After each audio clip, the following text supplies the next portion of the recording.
पुणे के मंचर में एक मजार को लेकर महाभारत देखने को मिल रहा है। हुआ यह कि मजार की मरम्मत के दौरान एक सुरंगनुमा चीज दिखाई दी।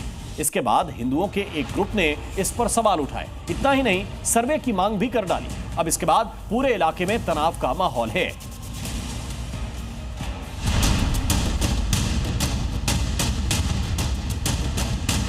पुणे के मंचर गांव में बीती शाम से ही माहौल ऐसा गरमाया कि पुलिस को दखल देना पड़ा। इस दरगाह के 200 मीटर के एरिया में सुरक्षा सख्त कर दी गई। चप्पे चप्पे पर पुलिस तैनात है और इलाके में बीएनएस की धारा 166 लागू कर दी गई है। इस बीच बड़ा सवाल यही है कि क्या दरगाह के नीचे मंदिर के सबूत हैं?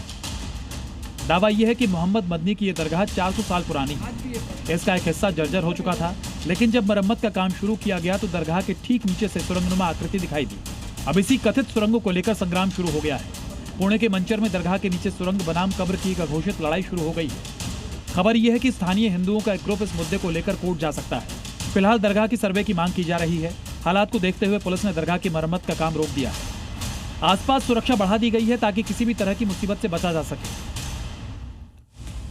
और भोपाल में धर्मांतरण गैंग पर मोहन फोर्स का बुलडोजर चला है। हिंदू बेटियों को प्रेम जाल में फंसाकर धर्म बदलवाने वाले गिरोह के खिलाफ सरकार ने बड़ी कार्रवाई की।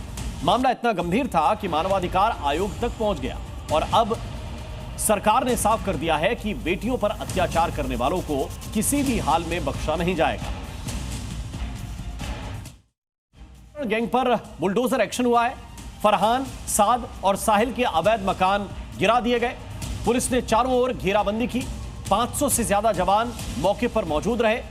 लड़कियों को गिरोह बनाकर इन लोगों ने टारगेट किया था। छात्राओं के अश्लील वीडियो बनाए गए थे।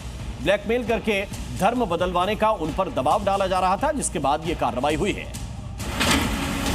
भोपाल में धर्मांतरण और रेप के आरोपी पर बुलडोजर प्रहार। हिंदू बेटियों को प्रेम जाल में फंसाकर यौन शोषण और धर्मांतरण की साजिश रचने वाले फरहान, साद और साहिल पर प्रशासन ने कड़ी कार्रवाई की। टीआईटी कॉलेज की छात्राओं से रेप और धर्म बदलवाने के दबाव का मामला सामने आने के बाद मोहन फोर्स ने आरोपियों के अवैध ठिकानों को जमींदोज कर दिया। बेटे ने किया है तो ये अदालत फैसला करेगी। मैं थोड़ी होता फैसला करने वाले, आप थोड़ी होते फैसला करने वाले। अदालत का तो फैसला आन दीजिए आप। आरोप है कि युवाओं ने गैंग बनाकर छात्राओं को फंसाया, अश्लील वीडियो बनाए और ब्लैकमेल कर धर्म परिवर्तन के लिए मजबूर किया।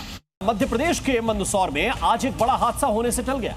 सीएम मोहन यादव वहां एक एयर बलून में बैठे थे, लेकिन इसी दौरान हवा की तेज रफ्तार की वजह से बैलून में आग भड़क उठी, जिसको संभाल पाना मुश्किल हो गया। मध्य प्रदेश के मुख्यमंत्री डॉक्टर मोहन यादव एक बड़े हादसे का शिकार होने से बाल बाल बच गए। सीएम मोहन यादव मंदसौर जिले के गांधीनगर में फॉरेस्ट सीट का शुभारंभ करने पहुंचे थे और इस दौरान वो जब एयर बैलून में बैठे तो बैलून में आग भड़क गई। सीएम मोहन यादव बैलून में जिस जगह मौजूद थे उससे ठीक ऊपर लगी मशीन से आग की तेज लपटें उठती नजर आईं। इस दौरान वह हवा का बहाव भी इतना तेज था कि बैलून को संभाल पाना मुश्किल हो गया। हालात बिगड़ते देख सुरक्षा कर्मियों ने बैलून में धधक रही आग के पास से उन्हें निकाल लिया। हालांकि इस दौरान वहां काफी देर तक अफरा तफरी का माहौल देखा गया। बड़ी बात यह है कि मशीन में लगी आग अगर और भड़क जाती तो हादसा भी हो सकता था, लेकिन समय रहते सीएम को वहां से निकाल लिया गया, जिसके बाद वो बाल बाल बच गए।